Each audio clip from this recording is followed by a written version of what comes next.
আর একটু আলো থাকতে আসা উচিত ছিল না রোদেলা?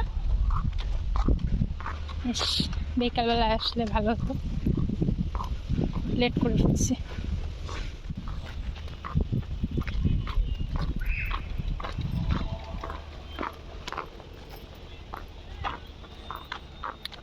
সন্ধ্যা হয়ে গেছে, এই জন্য লেট হয়ে গেছে আসতে। দেখেন দিকের পাড়টা কত সুন্দর। রোদেলা সাইডে যেও না, রেলিং নাই কিন্তু। এই যে ব্রিজের সাইডে কোনো রেলিং নাই, এখান থেকে হাঁটা কিন্তু রিস্ক। কি সমস্যা? বাপকে রেখে আবার দৌড় দিচ্ছ কেন? কি সমস্যা বলো?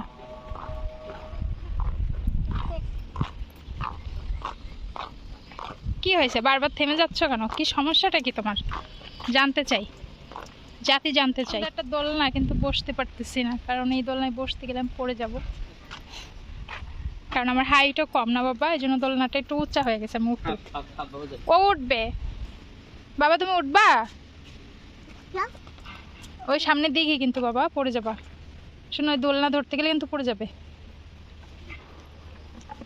বসো বসো, এই যে মাম্মা ধরতেছি। হ্যাঁ বসো, পাটা ঝুলাই দাও। হ্যাঁ এবার ধরো, দইটা ধরো। হায় আল্লাহ রে, স্লিপ কেটে পড়ে যাচ্ছে। ওই দোলনা তো উপরে গিট নাই, বুঝো না, এই জন্য।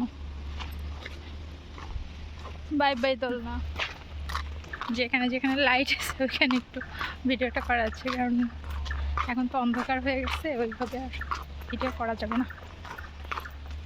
রোদেলা চলে, সামনে একটা গাছে কাঁঠাল আছে, আপনাদেরকে কাঁঠাল দেখাবো। দেখেন কত সুন্দর কাঁঠাল। এটা একদিন দিনের বেলা এসে দেখাবো ইনশাল্লাহ। তো এই যে এখন তো অন্ধকার, কতটা দেখা যাচ্ছে। এই যে স্বাদের লাউ, না না স্বাদের কাঁঠাল। অনেক ধরছে গাছে। আর একটা গাছে যে সামনে দেখেন, দেখাচ্ছি। আমি আলোর বিপরীতে না দাঁড়ালে দেখাতে পারবো না। এই যে দেখেন কাঁঠালের মাঝখানে আমি, দেখা যাচ্ছে? এই যে প্রচুর কাঁঠাল। এই যে দেখেন মাটির সাথে একটা কাঁঠাল। এই যে রোদেলা সরো, আলোটা একটু দেখতে দাও। এই যে একদম মাটির উপরে কাঁঠালটা।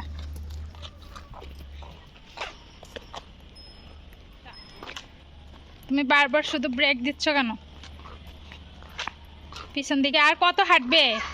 ওর পা ব্যথা হয়ে গেছে।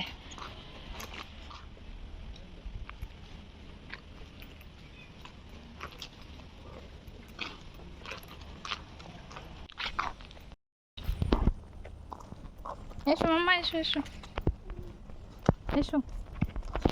সেটা একটু আলো আছে। কোথায় যাচ্ছ রোদেলা? প্রতিদিন বের হতে হয়, প্রতিদিন ঘুরতে হয়, এটা কোনো কথা?